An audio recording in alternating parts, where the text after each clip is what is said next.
Du 4 au 17 mai 2026, l'Oncopole lance la 4e édition de son challenge interentreprise et multisport. Un défi collectif pour bouger ensemble et faire avancer la recherche contre le cancer. Entreprises d'Occitanie, devenez partenaire de l'Oncopole et engagez vos collaborateurs. Pour en savoir plus, contactez les équipes de l'Oncopole. Vous écoutez Oncopole FM, c'est toujours la matinale, nous sommes toujours le mercredi 4 février, journée mondiale contre le cancer. Nous accueillons tout de suite Vincent Cibaud. Bonjour, merci de votre accueil. Vincent Cibaud, vous êtes oncodermatologue. Alors celui-là, il n'est pas facile à dire. C'est pas le plus simple dans la bouche, mais en tout cas, c'est votre métier. Donc, vous, votre métier, ce qui vous caractérise, en fait, c'est tout ce qui traite à la peau. En réalité, vous êtes un expert mondial des toxicités dermatologiques liées au traitement contre le cancer. Et vous êtes aussi président du groupe de travail européen qui est nommé Dermatologie pour les patients atteints de cancer. Alors, on a plusieurs projets de recherche à évoquer ensemble en oncodermatologie. Ils sont prévus notamment pour 2026. Est-ce que vous pouvez commencer par nous parler de celui sur l'impact cutané des traitements contre le cancer chez les patients qui bénéficient d'une thérapie par CAR T-cells ? Oui, tout à fait. On a eu la chance très récemment d'être retenu à l'appel d'offres national pour étudier l'impact de ces nouveaux traitements qui sont les CAR T-cells sur la peau. Alors, ces données-là n'existent pas en France, n'existent pas dans le monde et ça s'inscrit parfaitement dans notre démarche vraiment de leader européen dans ce domaine des toxicités dermatologiques liées au traitement du cancer, quel qu'il soit, incluant bien sûr les nouvelles molécules comme les CAR T-cells. Donc si je comprends bien, vous, en ce moment, vous êtes en train aussi de réfléchir à ce que les traitements contre le cancer, donc un cancer, X ou Y, peut avoir sur la peau d'un patient. C'est vrai que souvent on dit que les traitements type chimiothérapie assèchent énormément les muqueuses, par exemple. On parle de ça exactement ? Alors ça, c'est, je dirais, notre quotidien. On s'est organisé à l'Oncopole et à l'IUCT pour créer l'accueil des patients qui présentent des toxicités aiguës pendant leur traitement. Chimiothérapie, immunothérapie, radiothérapie. Et radiologie, bien sûr, parce que là, on est sur la peau. Bien évidemment, oui. Bien évidemment. Aujourd'hui, il faut aussi réfléchir au coup d'après. Et le coup d'après, très clairement, c'est ce nombre considérable de patients qui sont guéris du cancer, ce qui est une source d'espoir énorme, mais en même temps qui ont souvent des stigmates sur la peau de ce qu'ils ont subi comme traitement. Et c'est ce que vous faites, donc c'est votre métier. C'est ce que nous mettons en place aujourd'hui à travers le projet LiveDerm pour créer cette première filière de soins et d'accueil pour ces patients qui présentent des séquelles alors qu'ils sont guéris du cancer. Ça inclut bien sûr les patients adultes, mais je dirais qu'il y a un point très important, c'est les enfants. Les enfants qui, lorsqu'ils sont guéris du cancer, plus tard, dans la vie adulte, dans plus de 70% des cas, vont rapporter des séquelles liées à ce cancer sur leur peau, comme un stigmate, comme un marqueur social, et qui leur rappelle également la maladie. Donc notre objectif aujourd'hui, c'est de mettre en place cette première filière européenne de soins, de prendre en charge ces patients par différentes techniques dermatologiques pour améliorer leur qualité de vie et leur image de soi, et ensuite de développer secondairement au niveau national et international ce type de dermatologie. C'est important ce que vous dites, professeur, parce qu'à vous écouter, j'ai l'impression que, arrêtez-moi si je me trompe, mais on ne faisait pas attention à ça peut-être avant. Parce que l'urgence, c'était de traiter à l'intérieur ce qui se passait et que, ma foi, les séquelles, c'est les séquelles. Voilà.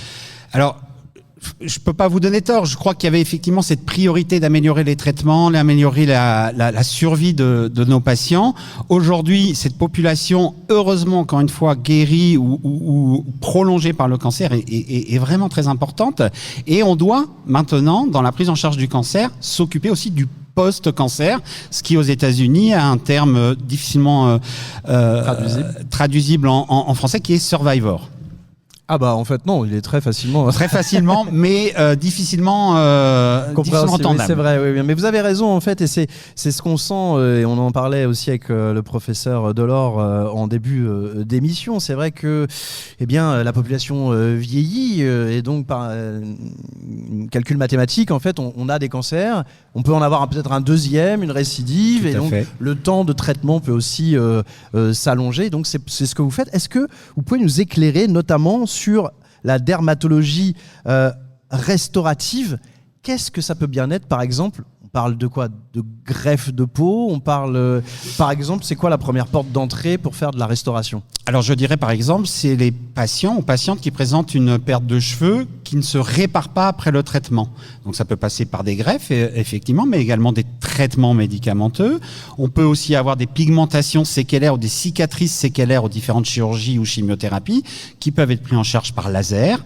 Il y a aussi la dimension de filler, c'est-à-dire éventuellement d'injection de collagène, de botox ou autre, pour retrouver ce dynamisme du visage, etc. Parce que c'est vrai qu'après cette séquence thérapeutique, on peut quand même être marqué par son cancer. J'ai même envie de dire aussi pendant, alors c'est peut-être pas nécessairement des traitements, mais c'est vrai qu'il y a de plus en plus cette tendance à faire attention, à utiliser des techniques peut-être un peu de maquillage, Bien etc. sûr. Voilà. Tout à fait, c'est l'accompagnement pendant, parfois même avant certains traitements que l'on sait associer à des toxicités sévères sur la peau, et bien sûr après, avec un continuum aussi qui doit inclure, vous l'avez cité, la détection de deuxièmes cancers.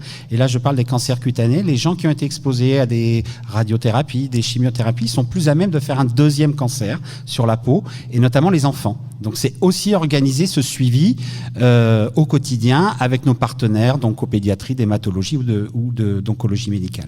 Ok, donc là, ce que vous êtes en train de nous dire, c'est que vous, votre travail, c'est d'aller sur cette dermatologie restaurative, mais que vous êtes aussi attentif au cancer de la peau. Justement, est-ce que vous avez des choses à nous raconter pour 2026, des intérêts du cancer de la peau en 2026? Les enjeux en fait de la recherche, ils sont où? Ils se placent où en ce moment? Alors très clairement, la prise en charge des cancers cutanés complexes, c'est le cœur du réacteur de notre activité, bien évidemment.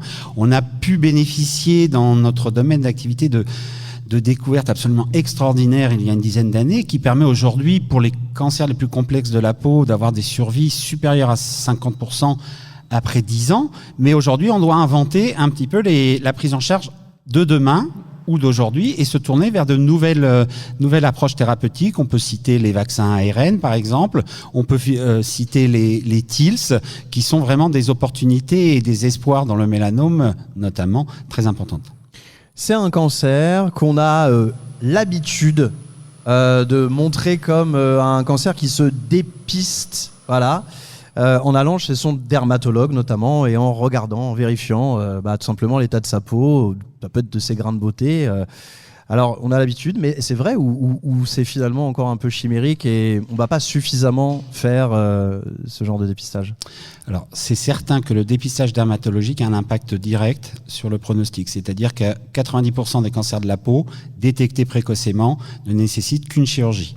Il faut aussi prendre en compte les difficultés d'aval, c'est-à-dire l'organisation des soins chez les dermatologues sur un territoire comme l'Occitanie. Aujourd'hui, il y a une déperdition du nombre de dermatologues. C'est un peu pour ça que je vous posais la question. Bien sûr. C'est ce combat-là, en fait. Qui peut amener à des diagnostics un petit peu plus tardifs. Et je crois que ça fait aussi partie de notre projet LivDerm, notamment sur des populations ciblées que l'on sait plus à risque, de pouvoir les voir plus précocement en parfaite articulation avec les dermatologues libéraux d'Occitanie. Est-ce qu'un jour, on pourra, en prenant une photo d'un grain de beauté curieux sur son visage, par exemple, est-ce qu'on pourra, grâce à une IA, par exemple, ou un soft développé avec l'Oncopole, avoir déjà une prise en charge ou une information sur ce qu'on a sur le corps et peut-être augmenter sa chance d'avoir un rendez-vous prioritaire? Très honnêtement, et je me ferai peut-être pas toujours des amis en disant ça, moi je crois que oui, parce que ça va très vite, mais de toute façon, ça permettra des dépistages de masse beaucoup plus rapides et importants, mais le rôle du dermatologue restera de toute façon toujours clé. Mais bien évidemment, ça va changer notre pratique de demain. Donc, c'est bien, enfin, si je vous entends, c'est quand même vachement positif et c'est une lueur d'espoir. Ça, c'est très très cool. C'est porteur d'espoir. C'est pas encore le aujourd'hui, oui, mais très probablement que demain, ça sera un des outils absolument indispensables. Professeur Vincent Cibot, on va terminer comme avec tous les invités de cette matinale pour votre sentiment sur ce qu'est aujourd'hui, là, le 4 février 2026, cet Oncopole, ce gros bateau, voilà, qui avance et qui casse tel un brise-glace de temps en temps les problèmes liés au cancer et qui fait avancer la recherche. vos collègues, vos amis et puis les patients. Comment vous voyez tout ça ? Moi, très honnêtement, je trouve que c'est une chance extraordinaire de pouvoir, d'avoir pu intégrer un paquebot, mais avec une vitesse quand même qui peut s'adapter, qui peut accélérer et qui peut changer de direction assez rapidement par rapport à d'autres structures. Le seul élément que je peux vous donner un peu plus concret, c'est lorsqu'on le reçoit, et c'est souvent le cas, notamment grâce à notre activité de toxicité des dermatologues du monde entier, ils sont quand même globalement assez ébahis par les moyens qui sont mis à disposition, la structure en place et le dynamisme qui est lié à ces éléments moteurs.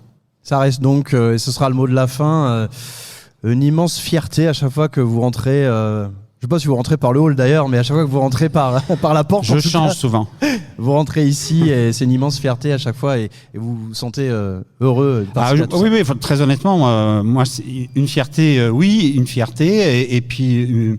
J'ai presque envie de dire une joie malgré tout, parce que je sais qu'on peut changer le système. Allez, et on met de la crème solaire parce que là, pour l'instant, c'est l'hiver, on s'en fiche, mais ça va arriver. N'oubliez pas, un 10-50 obligatoire. Avec une casquette, c'est encore mieux. Voilà, avec une casquette et pour les enfants, le petit truc qui va bien. Voilà. Bien évidemment. La protection. Merci beaucoup, professeur Vincent Cibaud. Je ne sais pas, en préparant l'émission, si vous aviez prévu un choix musical. Bien sûr. C'était lequel ? Alors, c'était... je l'ai plus sous mes fiches, c'est pour ça que je vous le dis. D'accord, pose la question. Vous êtes, Les Hautes Lumières de Fauve, qui était un mouvement artistique qui a été de vie très courte et qui correspondait à mon arrivée un petit peu à l'Oncopole, avec pour moi des qualités d'écriture qui étaient assez exceptionnelles, mais malheureusement qui n'a pas perduré dans le temps.